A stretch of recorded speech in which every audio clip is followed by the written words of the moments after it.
तो जिस भी कारण से ऐसे बहुत सारे लोग इस मकान की वजह से दुखी हुए थे और उन कई सारे लोगों के कल मेरे पास फोन आए थे, उनसे बातचीत हुई थी।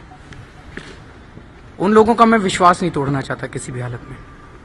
ये बहुत ज़रूरी है हम लोगों के लिए, तो इसलिए वो मकान मैंने छोड़ दिया है और मैंने अपने ऑफिसर्स को बोला है कि उससे छोटा मकान देखेंगे। तो ये है। अरविंद जी, योगेंद्र यादव ने आज ये कहा है कि आपको प्रधानमंत्री देखना चाहते हैं। आपकी क्या टिप्पणी और क्या राष्ट्रीय राजनीति में जाएंगे आप? नहीं, मैं चुनाव नहीं लड़ रहा और योगेंद्र यादव जी का मेरे प्रति प्रेम है कि वो ऐसा कह रहे हैं। मोदी पर से एक सवाल, जिस तरह से आपने यहाँ पर नसीहत पेश की है कि लाल बत्ती नहीं लगाएंगे, तो क्या आप दूसरे राज्यों के मुख्यमंत्री को भी इस तरह की सलाह देंगे कि वो भी लाल बत्ती पूरे देश पे होना चाहिए जी? ये लाल बत्ती का कल्चर तो अंग्रेजों का कल्चर था। अंग्रेज चले गए, लाल बत्ती रह गई, तो क्या लाल बत्ती खत्म? तो क्या दूसरे राज्यों के मुख्यमंत्रियों को सलाह देंगे कि वो भी अपने अपने सोचें? मैं क्या सलाह देने में, मैं बहुत छोटा हूँ। ये सारे मुख्यमंत्री बहुत बड़े बड़े लोग हैं। आप कौशाम्बी में हैं और आप जा रहे हैं तो क्या राष्ट्रीय स्तर पर वीआईपी कल्चर खत्म करने की वकालत करेंगे? हाँ, बिल्कुल करेंगे जी। हमारी जहाँ चलेगी वहीं पे वीआईपी कल्चर खत्म करेंगे। मुख्यमंत्री हैं, लोगों को आपसे मिलना है, आपकी कॉन्स्टिट्यूएंसी के लोगों का भी काम सफर कर रहा है।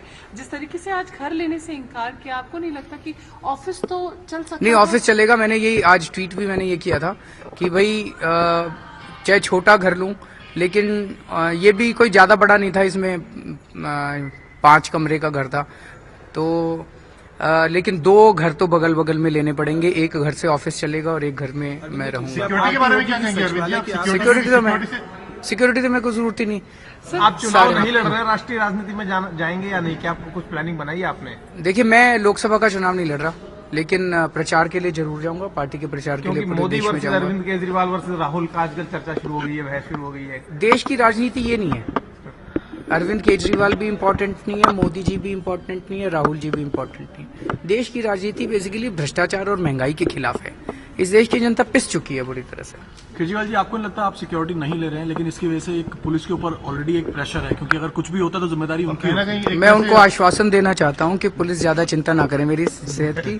बहुत बड़ी लाइफलाइन है, कुछ नहीं होने घर और घर की जो बात हो रही है, जब तक वो घर नहीं मिलेगा, तो अगर आपकी कॉन्स्टिट्यूएंसी के लोग हैं, मुख्यमंत्री से लोग मिलना चाहते हैं, मैं वो बना रहा हूँ उसका प्लान कि मैं अपना जो वहाँ पे ऑफिस है वहाँ बैठ जाया करूंगा, जो पार्टी ऑफिस है वहाँ बैठ जाया करूंगा। और अभी पब्लिक ग्रीवेंस का हम एक सिस्टम, आज अभी मीटिंग पब्लिक ग्रीवेंस सिस्टम के लिए थी, तो 1 हफ्ते बाद हम लोग पब्लिक ग्रीवेंस सिस्टम लॉन्च करने वाले हैं, जिसमें हम सारे मंत्री हफ्ते में 1 दिन सामने सड़क पे बैठा करेंगे और हैं जनता दरबार तो ठीक शब्द नहीं है जी, कुछ और शब्द निकालना पड़ेगा।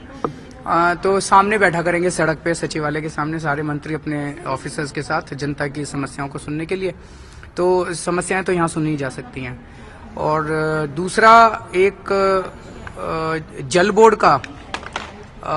बोर्ड में टैंकर माफिया को कंट्रोल करने के लिए काफी कदम पाइपलाइन में है, जिसमें से एक ये है कि जितने अभी जल बोर्ड के टैंकर हैं, वो बताते हैं कि टैंकर निकलता है और गायब हो जाता है बीच में और फिर कहीं जाके बिक जाता है और पता नहीं चलता, वहां पे पहुंचता नहीं है, इसीलिए लोगों को टैंकर खरीदने पड़ते हैं। तो दिल्ली जल बोर्ड के कम से कम जितने भी टैंकर हैं, तो किस टैंकर को कहाँ पहुंचना है, कितने बजे पहुंचना है और उस टैंकर के ड्राइवर का नंबर क्या है, ये पूरा का पूरा मैपिंग जो है वो जीपीएस वेबसाइट, जीपीएस से तो उसकी लोकेशन ट्रैक होगी। हम सुबह वेबसाइट पे रोज डाल देंगे कि आपके दिल्ली के पॉइंट्स बनाए जा रहे हैं कि इस पॉइंट पे इतने बजे आपका टैंकर आएगा और ये ड्राइवर का नंबर है। अगर ना पहुंचे तो 2 घंटे बाद आप यहाँ पे शिकायत कर देना, ड्राइवर को सस्पेंड कर दिया जाएगा। आपने जब शपथ ली थी उस दौरान आपने कहा था कि आप जल्दी आके देखेंगे कि सीएनजी और पीएनजी के दाम जो लगातार बढ़े हैं, इसके ऊपर अभी क्या इसमें कोर्ट में गए थे अभी पिछले हफ्ते। इस मुद्दे में मैं एक्चुअली एक विस्तार से प्रेस कॉन्फ्रेंस करूंगा। सारे फैक्ट्स मैं स्टडी करने की कोशिश कर रहा हूं, तो मुझे 2 दिन का टाइम दीजिए, इस पे मैं विस्तार से प्रेस कॉन्फ्रेंस करके आपको बताऊंगा। 1 सप्ताह हो गया, पिछले शनिवार को हमने शपथ ग्रहण लिया था, 1 सप्ताह हो चुका है। कब से सरकार की समीक्षा शुरू की जानी चाहिए? जनता कब से शुरू करे? अभी आपने तो कर दी समीक्षा।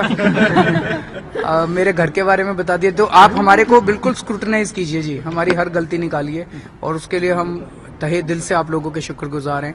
आप हमें keep us on our toes, ताकि हम लोग कोई भी गलती करें तो हमें अपनी गलती मानने में बिल्कुल हिचक नहीं होगी। अरविंद जी, दूसरा ये कि जो घर दूसरा जो घर के लिए आपने डिमांड किया है, छोटे घर के लिए, क्या प्रायोरिटी रहेगी? सचिवालय के आसपास रहे या नई दिल्ली? मेरी विधानसभा में रहे।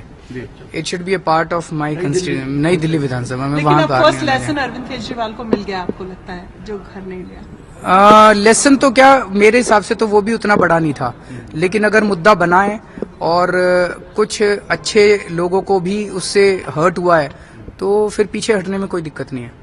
तो कोई अभी पॉइंट आउट हुआ है कि इन जगहों पे? अभी नहीं हुआ जी। Thank you sir.